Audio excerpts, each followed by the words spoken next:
अनमोल मोती कार्यक्रम में आपका स्वागत है। ओम शांति। कहा गया है कि दो प्रकार का जीवन होता है, एक योगी जीवन और एक भोगी जीवन। योगी जीवन व्यक्ति को ऊपर ले जाता है और भोगी जीवन पतन की ओर नीचे ले आता है।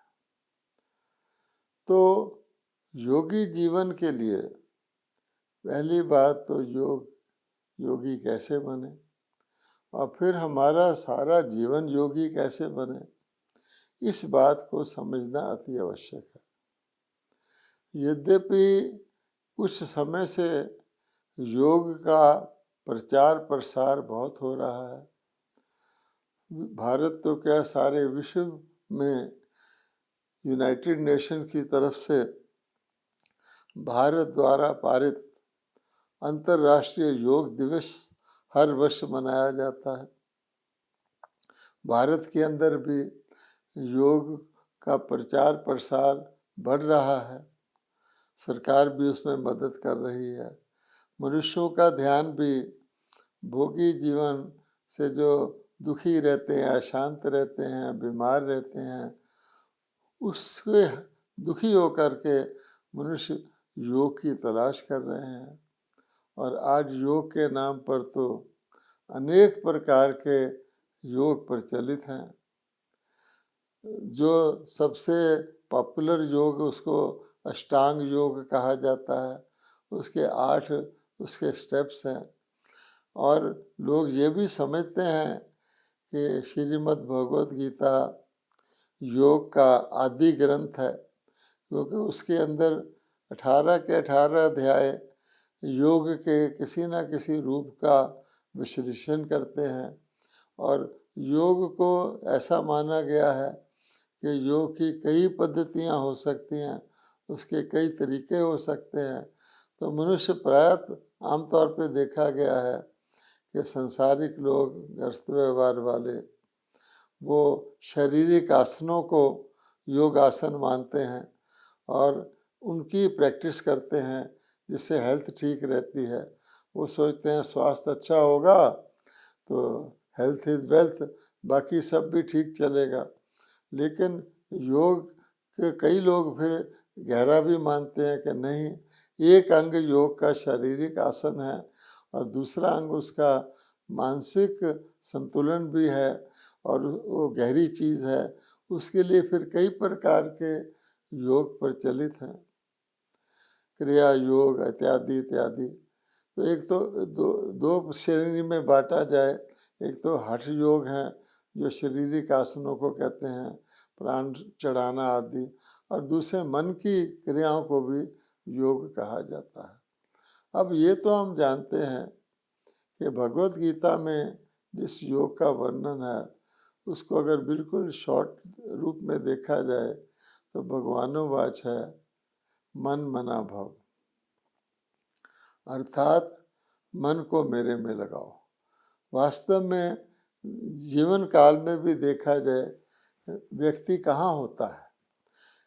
शारीरिक तौर पे व्यक्ति कहीं भी हो, लेकिन वास्तव में व्यक्ति वहाँ होता है जहाँ उसका मन होता है। अगर उसका मन किसी सुखद घटना को सोच रहा होता है तो व्यक्ति अपने घर में कुर्सी पर बैठे बैठे भी मुस्कुरा रहा होता है।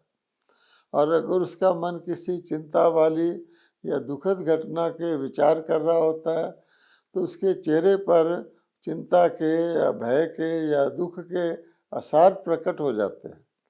कहा जाता है face is the index of mind. कोई दूसरा व्यक्ति आएगा उससे मिलने तो देखकर ही वो कहेगा, कहो भाई बहुत खुश नज़र आ रहे हो, क्या सोच रहे हो, या भाई किस बात की चिंता लगी हुई है, कुछ उदास नज़र आते हो। इसीलिए face is the index of mind कहा जाता है। और हम अपने जीवन में नित्य प्रति अनुभव करते हैं कि हमारी मनोस्थिति ही हमारी स्थिति को बताती है। ऐसा कहा जाता है ना कि your attitude determines your latitude, कि आप कि अंदर क्या चल रहा है, उसके अनुसार ही आपकी ऊंचाई या निचाई नापी जाती है। इसलिए हम यूँ कहेंगे कि किसी चीज़ के साथ मन को लगाना ही योग है।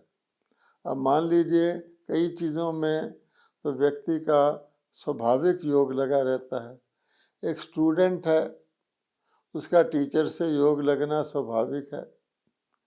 इसी प्रकार से माँ है, उसका बच्चा स्कूल जाता है या कहीं दूर होता है तो माँ का बच्चे से योग लगना स्वाभाविक है। उसके बारे में सोचती रहेगी, कहाँ है, फ़ोन करेगी, लेट घर पहुँचेगा तो रास्ते में कहीं रुकावट आ गई उसका भी चिंता करेगी। इसी प्रकार से कोई मरीज़ है, उसका डॉक्टर से योग रहेगा, हॉस्पिटल में पड़ा है, लेकिन उसको यही है कि डॉक्टर कब राउंड पर आते हैं, कब मेरी स्थिति देखते हैं, कब मेरी दवाई चेंज करते हैं, क्या मेरे बारे में लिखते और बताते हैं। तो इसलिए मन का जहाँ मन है, हम कहेंगे इस व्यक्ति का योग उस चीज़ से लगा हुआ। अब मन जो है दो तरफ जाता है। एक तो या तो मन कोई मुश्किल में पड़ जाए व्यक्ति तो उससे छुटकारा पाने के लिए मन जाता है। किसी चीज़ में फंस जाए उससे बचाव के लिए उसका मन जाता है। मान लो उसको एक ट्रेन या प्लेन पकड़ना है और उसका मन घर से चला तो सीधा उसका मन रास्ते में क्या हो रहा है ये नहीं देखेगा, मैं समय पर ट्रेन पकड़ लूँ, प्लेन पकड़ लूँ, ट्रैफिक जैम आ गया उसमें जाता है। लेकिन अर्थात कि मन के जाने का एक तो ये तरीका है, जहाँ आवश्यकता होगी वहाँ मन जाएगा, लेकिन आवश्यकता पूरी हुई तो मन वापस आ जाएगा। आप प्लेन में बैठ गए, ट्रेन में बैठ गए, स्टेशन पर, एयरपोर्ट पर ठीक टाइम में पहुंच गए तो वहाँ से मन, वो जो ख्याल था कि मैं पहुंच जाऊं, वो हट जाता है। लेकिन एक प्रकार का मन ये होता है जो लगा ही रहता है, जिसको हटाना मुश्किल होता है। और वो मन कहाँ लगता है कि जहाँ मन की को कुछ प्राप्ति होती हो, बार बार कभी प्राप्ति हुई हो तो बार बार मन उस तरफ जाता है। या कहीं उसकी स्तुति हो रही हो, उसकी तारीफ हो रही हो, उसने कोई काम किया हो, मान लो कोई मेडल जीत के लाया है, कोई एग्जामिनेशन में ग्रेड पाया है, कुछ भी या कोई इलेक्शन में जीत गया है तो बार बार उसका मन उसी तरफ जाएगा कि मेरा कुछ चेंज हो गया है। उसकी खुशी में उसका मन झूमेगा अंदर ही अंदर, चेहरे पर भी वो नज़र आएगा। इसी प्रकार से लाभ, किसी को बिजनेस में कुछ लाभ हो गया है या नौकरी में कुछ उसको खास बोनस या इंक्रीमेंट मिल गया है तो उसका मन बार बार उसी घटना में जाएगा कि मुझे स्टेज पर बुला के मेरे मैनेजमेंट ने मेरा सम्मान किया और मुझे सर्टिफिकेट दिया या कुछ बोनस का कागज़ दिया, उस तरफ जाएगा। यानी प्राप्ति हो, स्तुति हो, लाभ हो, कहीं पर विजय प्राप्त हो जाए व्यक्ति को बहुत सारे कंपटीशन में, तो उसमें भी उसका मन जाएगा। जैसे एग्जामिनेशन इंटरव्यू में भी जाता है कि क्या होगा जब तक हो जाए, लेकिन इन चीज़ों में व्यक्ति का मन स्थायी तौर पे लगा रहता है। फिर जहाँ प्रेम होता है, अब किसी चीज़ से व्यक्ति का प्रेम है, चाहे वो वस्तु है या व्यक्ति है या कोई पद पोजीशन है, उसमें भी बार बार उसका मन जाएगा। उसको कभी भोजन कर ले लेकिन उसका मन कहीं और लगा हुआ होगा। और फिर जो नेगेटिव बातें हैं, आप कोई किसी से घृणा कर लेता है तो आप घृणा करने के बाद बार बार सोते समय भी उसको वो घृणित व्यक्ति सामने आता जाएगा, खा रहा है, पी रहा है, लेकिन उसका चेहरा उसके सामने आता जाएगा। या किसी से आप व्यक्ति जो है घृणा कर लेता है या किसी से कोई व्यक्ति तंग आ जाता है, द्वेष कर लेता है, ईर्ष्या कर लेता है, वो भी मन को खींचता रहता है। परंतु ये सारी चीज़ें तो संसारिक हैं, लौकिक चीज़ें हैं। क्योंकि आप देखेंगे सबसे बड़ी चीज़ जो होती है मृत्यु, मृत्यु का व्यक्ति को बहुत भय लगता है। आज का व्यक्ति तो यही समझता है आप मरे जग परलय, मृत्यु हुई और आपके लिए दुनिया ख़त्म। इसलिए वो मृत्यु के भय से डरता है, तो इसलिए मन को मृत्यु से हटाना चाहता है। तो व्यक्ति क्या करता है, मृत्यु का भय हो, घर में किसी की मृत्यु हो जाए ताज़ी ताज़ी, उसकी ख्याल उसमें आता हो, या किसी प्रकार का भी उसको दुख देने वाले कोई घटना पैदा हो जाए, तो फिर व्यक्ति क्या करता है, अपने मन को डाइवर्ट करने के लिए कुछ मनोरंजन करता है। आजकल आप लोग देखेंगे कई क्लब ज्वाइन कर लेते हैं, सारे दिन की अपनी थकावट को डाइवर्ट करने के लिए शाम के वक़्त क्लब में चले जाते हैं। और इसी प्रकार से कई लोग तो फिर नशा कर लेते हैं, बहुत दुखी होते हैं, कोई प्राप्ति नहीं होती तो कोई शराब पीना शुरू कर देता है, कोई अफीम खाना शुरू कर देता है, इस प्रकार से भी होता है।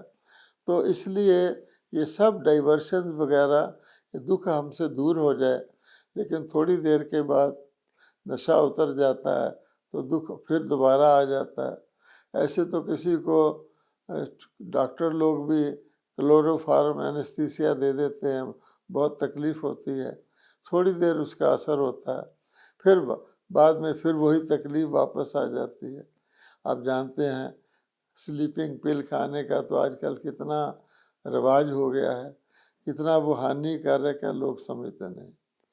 लेकिन ये सब चीज़ें संसारिक हैं, संसारिक योग, संसारिक विधियाँ, लेकिन वास्तव में जिसको योग कहा गया है, वास्तव में भारत का प्राचीन राजयोग, जिसके लिए गीता के भगवान कहते हैं कि मैंने ही ये योग सिखाया था, लेकिन फिर वो बहुत काल के बाद लुप्त प्राय हो गया है।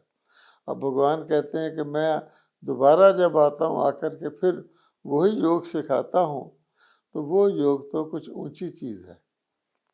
वो उस योग का कोई शारीरिक वस्तुओं से, व्यक्तियों से, परिस्थितियों से, शारीरिक आसनों वगैरह से कोई कनेक्शन नहीं। वो योग है, योग का अर्थ होता है दो चीज़ों में आपस में योग। ये तो हमने आपको बताया कि स्टूडेंट का टीचर से योग रहता है, लेकिन ये जो ऊंचा योग है जिसके लिए भगवान कहते हैं मैं ही सिखाता हूँ, जिससे सर्वश्रेष्ठ प्राप्ति होती है, भारत का जो प्रसिद्ध प्राचीन राजयोग है, जिसका आदि ग्रंथ गीता में मेंशन है, वो है आत्माओं का परमात्मा से योग। अगर आत्माएं परमपिता परमात्मा जो सर्वशक्तिवान है, जो मर्सीफुल भी है, दयालु कृपालु भी है, जो सबकी मनोकामनाएं पूर्ण करने वाला है, जिसको दुख हरता सुख करता कहा गया है, अगर उसके साथ मनुष्य का योग जुट जाए तो फिर तो सर्वश्रेष्ठ प्राप्ति होती है। तो जब भगवत गीता में भगवान ने कहा है कि वो योग जो मैंने ही सबसे पहले, उसमें उसका अलंकारिक वर्णन है कि मैंने सूर्य को दिया था, सूर्य से मनु के पास गया, फिर अक्षबाकु के पास गया, फिर बहुत सारों के पास जाते जाते वो योग प्राय लुप्त हो गया, और बहुत काल के बाद अब पुनः मैं वह योग सिखाने आ रहा हूँ। अब हम इस डिटेल में नहीं जाते कि सूर्य का अर्थ सूर्यवंशी घराना था, मनु का अर्थ चंद्रवंशी घराना था, ये अलग विषय है, लेकिन भाव अर्थ ये है कि भगवान का सिखाया हुआ योग। अब उस योग से आत्माओं को क्या प्राप्ति होती है, ये हमारे लिए एक बहुत उचित विषय है जानने का, कि परमात्मा जो योग सिखाते हैं उससे क्या प्राप्ति होती है। तो परमात्मा कहते हैं जब मैं धरती पर अवतरित होता हूँ तो धर्म ग्लानि का समय होता है, पापों का बोझ जन्म जन्मांतर का मनुष्य आत्माओं के ऊपर चढ़ा होता है, जो संस्कार के रूप में होता है, और उसके कारण वो पाप कर्म और करते रहते हैं और बोझ चढ़ता रहता है। इसलिए भगवान कहते हैं उन पाप कर्मों को भस्म करने के लिए, जैसे गीता में कहा है सर्वधर्मान परित्यज माम एकम शरणम व्रज, ये सब चीज़ों को छोड़कर जो तुम करते आए हो, मेरे साथ योग लगाओ, मेरे आगे समर्पित हो, तो मैं तुम्हें पिछले सब पापों से मुक्त कर दूंगा, ये निश्चित जान। अर्थात भगवान के साथ योग लगाने से जैसे आत्माओं की बैटरियां, जैसे मोबाइल की बैटरी होती है, धीरे धीरे डिस्चार्ज हो गई हैं, उस बैटरी को रिचार्ज जो है परमात्मा के साथ योग लगाने से, जो सदा पावन है, पतित पावन है, सर्वशक्तिवान है, बैटरी चार्ज होती है। और फिर ये जो डिस्चार्ज बैटरी जैसे होती है किसी चीज़ की, तो उल्टा पुल्टा होता रहता है। कंप्यूटर में भी कोई वायरस घुस जाए, कुछ का कुछ दिखाने लग जाता है। वो पिछले सारे विकर्मों का बोझ भगवान कहते हैं मैं भस्म कराता हूँ।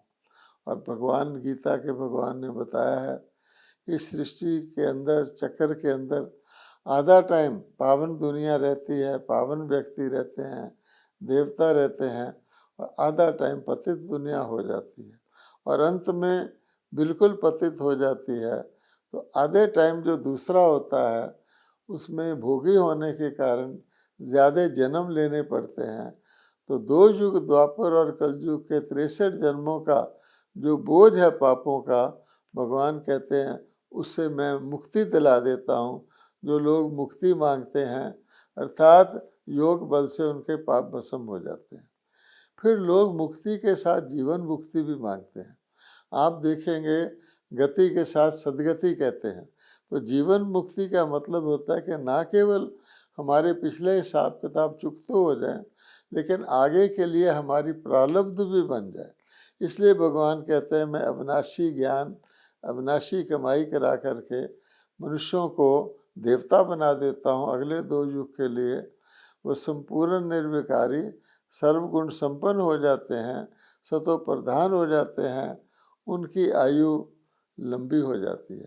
तो देवी देवताओं की इतनी लंबी आयु होती है, उसको कहा जाता है अमर। देवी देवता अमर हो जाते हैं, अकाल मृत्यु होता ही नहीं, और शरीर त्याग वो सुखद रूप में करते हैं, जैसे यहाँ आंखें बंद की अगले जन्म में खुल गई। इसलिए भगवान कहते हैं कि मनुष्य जो हैं वो गीता तो पढ़ते हैं, लेकिन क्या हुआ है कि शास्त्रों में कल सृष्टि चक्र की आयु बहुत लंबी कर दी गई है, लाखों वर्ष कर दी गई है। और यहाँ तक बताया जाता है कि ये जो कलयुग अभी अति दुख का समय आ चुका है, जब भगवान भी अवतरित हो चुके हैं। शास्त्र यही कहते हैं कि कलयुग को तो अभी 40,000 वर्ष और चलना है। तो मनुष्य सोचते हैं जब 40,000 वर्ष चलना है, अभी तो कुछ वापस जाने का टाइम नहीं है। तो वो इस भगवान के द्वारा बताए हुए वो कहते हैं मैं आके फिर सुना रहा हूँ। गीता में भी कहा है, लेकिन कितने लोग परमात्मा की बात को सुनते हैं और कितने उसको समझ ना पाने के कारण सामना करते हैं। तो आप देखेंगे कुछ पांडवों ने, कुछ आत्माओं ने भगवान की बात को समझा और उन्होंने उस योग को सीखा। बाकी शास्त्रों वाले द्रोणाचार्य जैसे आचार्य, कृपाचार्य, भीष्म पितामह, दुर्योधन आदि, वो शास्त्रों की बात ही सुनते रहे, वो समझ नहीं पाए। दूसरी बात यह है कि जब भगवान कह रहे हैं कि मैं ही धर्म ग्लानि के समय आकर के मैं ही इसका विधि बताता हूँ, तो बीच में तो नहीं आएंगे। अब सतयुग से लेकर कलयुग तक सृष्टि चक्कर चलता है। कई लोग बीच में भी कोशिश करते हैं कि बीच में हम कुछ ऐसा करें हमारी मुक्ति हो जाए, हमारा मोक्ष हो जाए।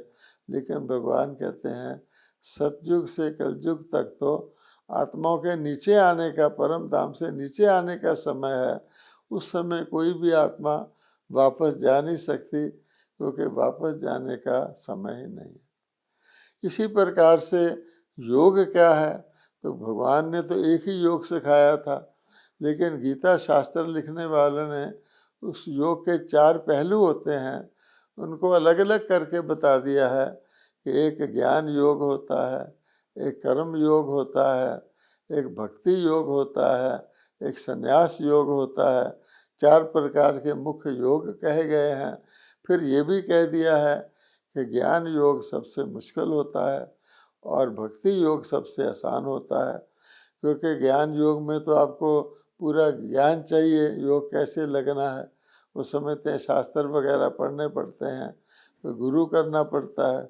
और भक्ति में तो श्रद्धा भावना होती है कि श्रद्धा से आप जो कुछ भी करो भगवान के अर्पित करके करो, वो भी योग गिना जाता है। लेकिन भगवान बताते हैं वास्तव में ये 4 अलग अलग प्रकार के योग नहीं हैं, बल्कि एक ही योग की 4 डायमेंशंस हैं। यानी 4 चीज़ों को जानने के बाद ही आप वो योग लगा सकते हैं। अब वो क्या है कि पहले तो योग का ज्ञान होना चाहिए, योग कहते किसको हैं, कौन किससे लगाए। फिर उसके बाद वह योग आपको कोई घर बार छोड़कर अकेले योग में बैठने की बात नहीं है, उसको कर्म योग कहा गया है। वो ऐसी विधि है कि आप कर्म करते हुए, गृहस्थ व्यवहार में रहते हुए, अपना धंधा व्यापार करते हुए कर सकते हैं। जैसे माँ का बच्चे से योग लगा हुआ है तो माँ खाना भी बनाती है और काम भी करती है। कईयों का तो छोटा शिशु होता है, उसको कहीं लिटा करके फिर बीच बीच में जाके उसको देखती रहती है या मन से याद करती रहती है सामने रख के। तो योग एक मानसिक स्थिति है, उसका कर्म में बाधा डालने का कोई अर्थ नहीं है, इसलिए उसको कर्म योग कहा गया। फिर भक्ति योग किस लिए कहा गया है कि भक्ति योग नहीं है, लेकिन भक्ति का अर्थ होता है श्रद्धा भाव से, डिवोशन से किसी काम को पूरी लगन से करना। तो योग अगर लगाने बैठें तो पूरी लगन से, पूरी एकाग्रता से उस योग को लगाया जाए, इसलिए उसको भक्ति योग कहते हैं। संन्यास योग इसलिए कहते हैं कि जैसे डॉक्टर कहता है कि मेरी दवाई तब असर करेगी अगर तुम ये चीज़ों से परहेज़ करोगे। अगर व्यक्ति योग भी लगाए और शराब भी पीता रहे, नशा करता रहे, तो योग मन को कंट्रोल करने के लिए है, शराब मन को आउट ऑफ कंट्रोल कर देती है। उन चीज़ों का त्याग करना, उसको संन्यास योग कहा गया है। तो एक ही योग के ये भिन्न भिन्न पहलू हैं, ये भगवान बताते हैं। मनुष्यों ने उनको अलग अलग प्रकार के योग समझ लिया है। अब प्रश्न पैदा होता है, कोई व्यक्ति योग सीख भी ले, जैसे ब्रह्मा कुमारी में आने वालों को इस योग को सिखाया जाता है, इसका अभ्यास भी कराया जाता है, फिर भी व्यक्ति सबको जानने के बाद भी निरंतर योगी नहीं बनता। तो भगवान कहते हैं योगी एक जीवन है, योग कोई पार्ट टाइम हॉबी नहीं है कि सुबह आपने 2 घंटे योग कर लिया, कोई कष्ट व्याधि आ गई योग कर लिया, नहीं। योग is a way of life, या तो योगी जीवन है या भोगी जीवन है। इसलिए निरंतर योग लगने के लिए भगवान कहते हैं कि मैं जो योग का ज्ञान देता हूँ, समय का ज्ञान देता हूँ, कि मैं योग आता ही अति धर्म ग्लानि के समय सिखाने हैं, जिसके बाद सारी आत्माओं को वापस जाना होता है, सृष्टि चक्र पूरा होता है, फिर अगले चक्कर में पुनः आत्माएं परम धाम से आती हैं। तो विनाश की स्मृति, क्योंकि भगवान कहते हैं मैं ऐसे समय आता हूँ जब महाविनाश की पूरी तैयारी होती है, परमाणु शस्त्र बन चुके होते हैं, उनसे युद्ध होने की संभावना भी बढ़ गई होती है, उसके साथ साथ प्राकृतिक आपदाएं भी अपने जोर पर होती हैं, मौसम परिवर्तन आदि, और समाज में भी बहुत हलचल होती है।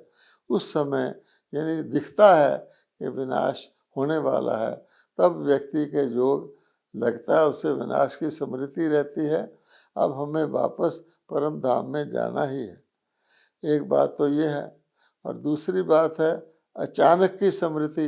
भगवान ये भी कहते हैं कि जो कुछ होना है वो अचानक होना है। हमारा शरीर छूट गया अगर, अंतिम शरीर, तो हम तो योग लगा नहीं सकते फिर। इसलिए शरीर छूटना कलयुग में तो धर्म ग्लानि के समय तो कभी भी किसी का शरीर छोड़ सकता है, अचानक छूट सकता है। इसलिए विनाश की घड़ी का भी इंतज़ार नहीं करना कि परमाणु शस्त्रों और प्राकृतिक आपदाओं के द्वारा, गृह युद्धों के द्वारा विनाश कब होगा, बल्कि ये सोचना मेरी अंतिम घड़ी कभी भी आ सकती है और अचानक आ सकती है। फिर ये भी सोचना, स्मृति में रखना कि ये भगवान का सिखाए हुए ज्ञान योग का धारण करने का युग जिसको संगम युग कहा गया है, वो थोड़े समय का है। मेरा शरीर छूट जाए या विनाश हो जाए, उसके बाद तो मुझे इस कमाई का चांस भी नहीं होता। इसलिए भगवान कहते हैं कि ये सब बातों की स्मृति रखने से योग यानी याद परमात्मा की निरंतर बन सकती है। और जितनी कमाई करते हैं, जितना योग लगाते हैं, उतनी व्यक्ति को खुशी की महसूसता होती है। फिर भगवान कहते हैं और तरीका है, इस ज्ञान और योग को दूसरों को सिखाएंगे, दूसरों को बांटेंगे, तो उनका जो आशीर्वाद होगा उससे की भी आपको खुशी मिलेगी। और फिर भगवान ये भी कहते हैं कि जैसे मैग्नेट होता है, जंकदार सुई उसको पकड़ती नहीं है। अगर परहेज नहीं किया तो फिर भगवान की कशिश ना होकर और चीज़ों की कशिश में रहे, तब भी योग नहीं लगेगा। इसलिए परमात्मा की तरफ पूरा ध्यान रहे। जैसे कहा जाता है, पात्र को ही शेरनी का दूध सोने के पात्र में रहता है, इसी प्रकार से ईश्वरीय योग धारण करने के लिए जीवन में पवित्रता की धारणा होनी चाहिए। और भगवान कहते हैं जो इस योग का अभ्यास करते हैं उनको मैं अति इंद्रिय सुख की अनुभूति कराता हूँ। जो अति इंद्रिय सुख इंद्रियों का सुख लेने वाले को मिल ही नहीं सकता, उससे परे है। इसलिए भगवान कहते हैं इन सब स्मृतियों का स्विच ऑन रखोगे और बाकी छोटी बातों की वेस्ट ऑफ टाइम की को स्विच को ऑफ रखोगे, साधारणता के स्विच को ऑफ रखोगे, इस तरफ की लगन के स्विच को ऑन रखोगे, तब आपका योग निरंतर रहेगा। मापदंड भगवान ने सहज बताया है। जब तक आप आत्माभिमानी हैं, अपने आप को आत्मा समझ के कुछ करते हैं, तो आपका योग लगा हुआ है।